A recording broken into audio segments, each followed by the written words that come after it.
Hi అండి, అందరికీ నమస్కారం. ఇవాళ మనం పిల్లలకి ఎంతో ఇష్టమైన పాస్తాని ఇంట్లోనే తయారు చేసుకుందాము. పాస్తాని నేను ముందుగా బాయిల్ చేసుకొని పక్కకు పెట్టుకుంటున్నాను. ఇందులోకి నేను మష్రూమ్స్, స్వీట్ కార్న్, బ్రోకలి కూడా యాడ్ చేస్తాను. పాస్తాని ఆల్రెడీ బాయిల్ చేసి పక్కకు పెట్టుకున్నాను.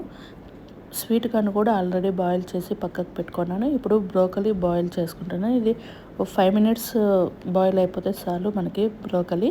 ఇందులోకి కావాల్సింది butter, milk, sweet corn, chilli flakes, oregano, పాస్తాని బాయిల్ చేసి పెట్టుకున్నాను. ఇది మైదా పిండి బదులు నేను గోధుమ పిండి యూస్ చేస్తున్నాను. నాకు అలాగే బ్రోకలి, మష్రూమ్స్, బ్రోకలి కూడా బాయిల్ చేసుకొని పక్కకు పెట్టుకున్నాను.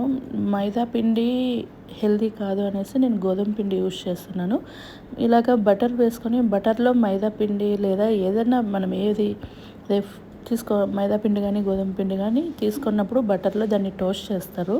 ఆ టోస్ట్ చేసి మిల్క్ అనేది యాడ్ చేస్తారు. నాకు అలా చేస్తే అది ఉండలు అనేది ఉండలుగా కట్టుకుంటుంది. అందుకనేసి నేను ముందుగానే దాన్ని డైల్యూట్ చేసుకొని, గోధుమ పిండిని వాటర్లో డైల్యూట్ చేసుకొని కొద్దిసేపు పక్కకు పెట్టుకున్నాను. లేదంటే అలాగే డైరెక్ట్గా ప్యాన్లోనే వేసేసి బటర్ వేసేసి కొద్దిసేపు టోస్ట్ చేస్తుంది దాన్ని. కానీ నాకు అలా రావట్లేదు, ఉండలు అవుతుంది అనేసి నేను అలా చేసుకున్నాను. మళ్ళీ ఇందులోకి కొద్దిగా బటర్ వేసుకొని ఆల్రెడీ బాయిల్ చేసి పెట్టుకున్నాం. మష్రూమ్స్ అనేది కొద్దిగా మనకి ఉడకాలి కదా, కొద్దిగా అది మనకి వాటరీగా ఉంటుంది కాబట్టి ఇందులోకి వేసేసి కొద్దిసేపు క్లోజ్ చేసేస్తే మష్రూమ్స్ కూడా మనకి ఉడికిపోతుంది. ఆల్రెడీ బ్రోకలి, స్వీట్ కార్న్ అనేది బాయిల్ చేసి వేసినాను. మష్రూమ్స్ ఇప్పుడు కొద్దిసేపు వదిలేస్తే ఆ వాటర్కేనే అది ఉడికిపోతుంది. ఇలా బటర్లో టోస్ట్ చేస్తే ఆ వెజ్జీస్ అనేటివి టేస్ట్ అనేటివి బాగా వస్తుంది. వెజ్జీస్కి టేస్ట్ కోసం నేను బటర్ అనేది యూస్ చేస్తాను. అవి లేదా ఆప్షను ఆల్మోస్ట్ వాటిని యూస్ చేయరు. ఆప్షన్ ఇష్టం ఉంటే వేసుకోవచ్చు, లేకపోతే లేదు. మళ్ళీ ఒక కడాయి పెట్టుకొని అందులోకి కొద్దిగా బటర్ వేసుకొని పాలు, గోధుమ పిండి డైల్యూట్ చేసి పెట్టుకున్నాం కదా, అది వేసేసి ఇలా కొద్దిసేపు అది పచ్చి స్మెల్ అనేది పోయే వరకు ఇలా బాయిల్ చేసుకోవాలి.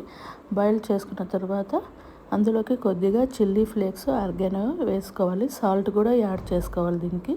ఇలా చేసుకున్న తర్వాత ఇది ఫుల్ క్రీమీగా ఇలా వైట్ సాస్ అనేది మనకి రెడీ అయిపోతుంది. ఇలా ప్రిపేర్ చేసేస్తాం. వైట్ సాస్ అనేది మనకి రెడీ అయిపోయింది. వైట్ సాస్ ఇందులోకి ఆల్రెడీ పాస్తాని బాయిల్ చేసి పెట్టుకున్నాం కదా, ఆ బాయిల్ పెట్టుకున్న పాస్తాని యాడ్ చేసుకోవాలి. తర్వాత మనం ఆల్రెడీ ఇవి వెజ్జీస్ కూడా మనము టోస్ట్ చేసి పెట్టుకున్నాము బటర్లో, వాటిని కూడా ఇందులోకి యాడ్ చేసుకోవాలి. మనము సాల్ట్ చూసుకొని వేసుకోవాలి ఎంత కావాలని.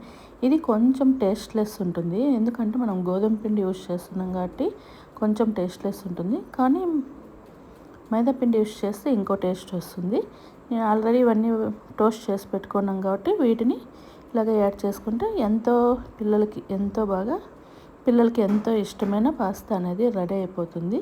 ఎంతో బాగుంటుంది, చాలా టేస్టీగానే ఉంటుంది. ఇది ఇంకా కొంచెం వాటరీగా రావాలి, పిల్లలు తినే రైస్ అనేది కొంచెం థిక్గా చేశాను. Please like, subscribe.